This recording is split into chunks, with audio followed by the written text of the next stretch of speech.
তোমরা যারা হচ্ছে সায়েন্সের তারা অবভিয়াসলি সবার প্রথমে তো মেডিকেল বা হচ্ছে ইঞ্জিনিয়ারিং টার্গেট নাও, এটা খুবই কমন একটা ব্যাপার। বাট অনেকের আমার মতো ঢাকা ইউনিভার্সিটিও টার্গেট থাকে, রাইট? এবং ঢাকা ইউনিভার্সিটি যখন আমরা টার্গেট করতেছি, ইভেন তুমি যদি মেডিকেল বা বুয়েটও টার্গেট নাও, সেক্ষেত্রে শুধুমাত্র একটা সাবজেক্ট ছাড়া বাদবাকি সাবজেক্টগুলো কিন্তু তোমার কমন টার্মসে চলে আসতেছে। তো আলটিমেটলি তুমি যদি ওইটার প্রিপারেশনই ভালো করে নিতে পারো, অবশ্যই এখানে হচ্ছে তোমার ঢাকা ইউনিভার্সিটি প্রিপারেশনটাও ইনডেপথ হয়ে যাবে যদি তুমি মেডিকেল অথবা বুয়েটের প্রিপারেশনটা কন্টিনিউ করে ফেলতে পারো। তো আমি হচ্ছে তোমাদেরকে একটু ঢাকা ইউনিভার্সিটি টার্গেট যারা করছো স্পেসিফিক্যালি তাদের হচ্ছে প্রিপারেশনটা নিয়ে একটু কথাবার্তা বলবো। আমরা একটু যাই।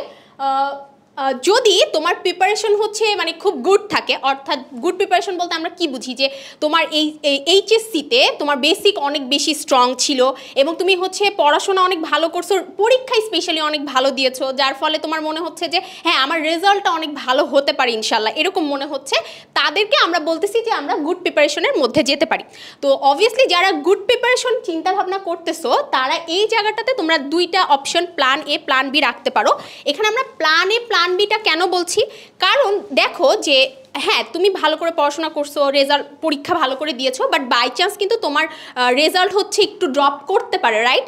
তো যদি রেজাল্ট ভালো হয় এবং সব কিছু যদি ওকে থাকে মনে হয়, তাহলে প্ল্যান এতে, আমি ইউনিভার্সিটির কথাটা বলতেছি, প্ল্যান এতে তোমরা অবশ্যই ঢাকা ইউনিভার্সিটিকেই রাখবা, এটা আমার বলার অপেক্ষা রাখে না, তোমরা রাখবা সেটা আমি জানি।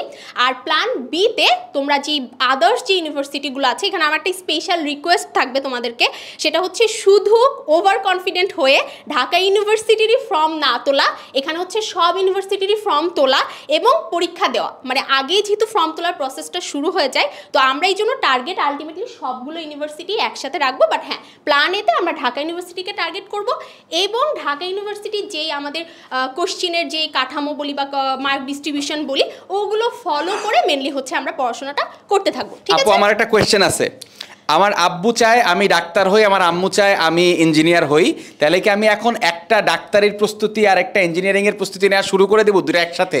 আচ্ছা, ভাইয়ার কথাটা মানে একদম আমার সাথে মিলে গেছে।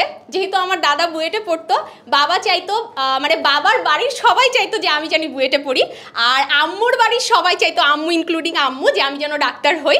বাট সত্যি কথা যেটা, আমি কারোরটা শুনি নাই, আমার মনে হয়েছে যে আমি ঢাকা ইউনিভার্সিটিতে পড়াশোনা করলে বেশি ফ্লারিশ করতে পারবো, তো আমি টার্গেট হচ্ছে ঢাকা ইউনিভার্সিটি নিয়েছি এবং আলহামদুলিল্লাহ আমার অনার্স লাইফ অলমোস্ট শেষ হতে যাচ্ছে। আমি খুবই হ্যাপি যে আমি মেডিকেল আর বুয়েটে পড়ি নাই, মানে আমি সিরিয়াসলি বলতেছি, এটা আমি খুবই হ্যাপি সেজন্য, এবং ভালো করতে পারছি। এই সেম কনফিউশনটা আমি এতজনের মাঝখানটাতে দেখতে পাইছি যে শুরুতেই অনেক বেশি উচ্চাকাঙ্ক্ষী হয়ে যায় যে আমি একসাথে অনেকগুলো করে ফেলবো।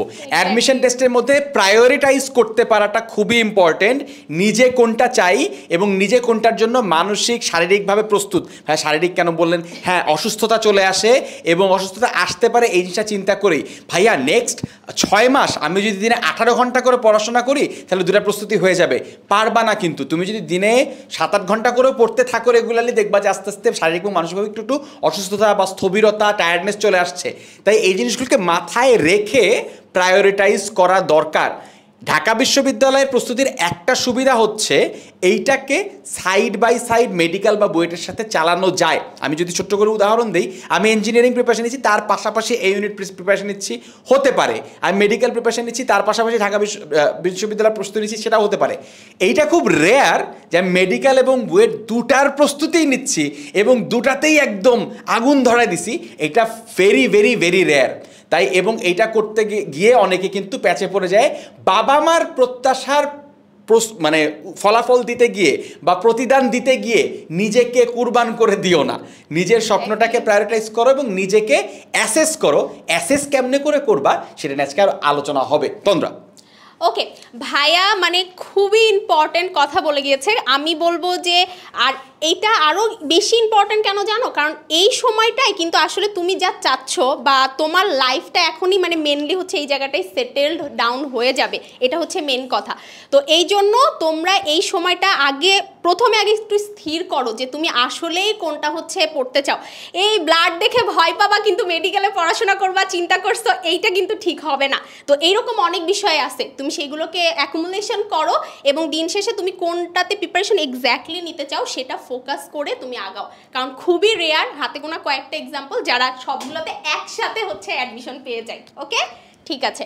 এরপরে আমরা হচ্ছে আমাদের ব্যাট প্রিপারেশনের পোর্শনে তো বলে দিয়েছি যে আমাদের ব্যাট প্রিপারেশনের পোর্শন থাকলে সেক্ষেত্রে আমরা ইউনিভার্সিটির যেই প্ল্যান বি গুচ্ছগুলো আছে সেগুলো আমরা টার্গেট করব। তো আশা করি তোমরা মোটামুটি বুঝে গিয়েছো সায়েন্সের সেকশনটা।